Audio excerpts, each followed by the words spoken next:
President Eisenhower returns to Washington after 10 days. With Mrs. Eisenhower, he receives the cheers of 5,000 at the airport. After 6 days of momentous deliberation with other Big Four government heads at Geneva, the presidential party is welcomed by Vice President Nixon, friends, and government dignitaries, all anxious to give him a well-done reception. The chief executive, in a mood of elation at his homecoming, is ready with his report to Congress and the nation. In the rain, he expresses his optimism for the future. Just what will be the result of this conference, of course, no one knows, but the coming months will tell much.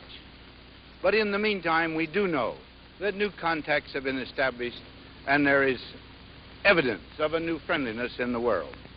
For my part, if there's one man I would single out as deserving the thanks of the American people, it would be Foster Dulles, a man who represents us in every kind of conference with the greatest of dignity and the greatest of skill. I'm sorry he's not here with me this morning. His plane seems to be a little slower than mine, and so he's not here at this moment.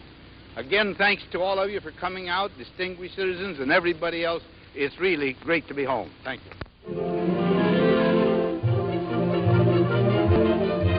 America's first turboprop enters final production stages at the Lockheed plant in Marietta. The Hercules, now getting its final touches, is designed for cargo carrying and is ready for test flight. With power enough in its nose to pull a 40-car freight train, the C-130, as it is officially known, takes on part of the 20-ton load it is capable of hauling over long distances.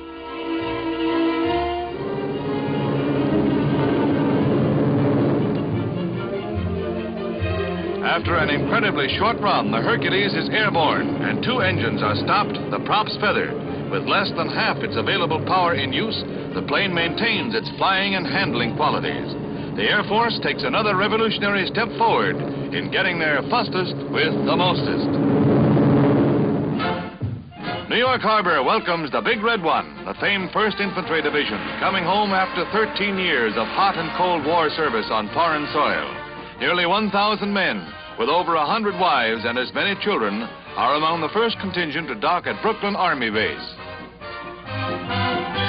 Despite broiling temperatures over 90 degrees, the dock is jammed with relatives and loved ones, a scene reminiscent of the enthusiastic greetings given homecoming troops after the war.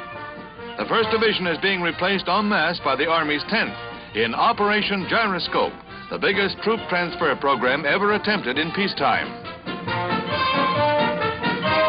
They'll go on to permanent stateside duty in Fort Riley, Kansas. But for now, all that matters at the dock is that the boys have come home. Toys, to banish those hot weather blues, to delight the hearts of youngsters, and to remind all of us that Christmas is just around the corner. So the newest models shown at the 9th Annual Toy Review in Manhattan find a ready and appreciative audience of all ages.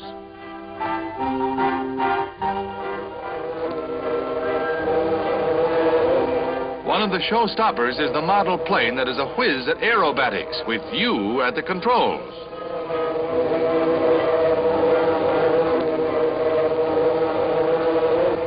For good measure, you can land anywhere in the country. Philadelphia, for instance.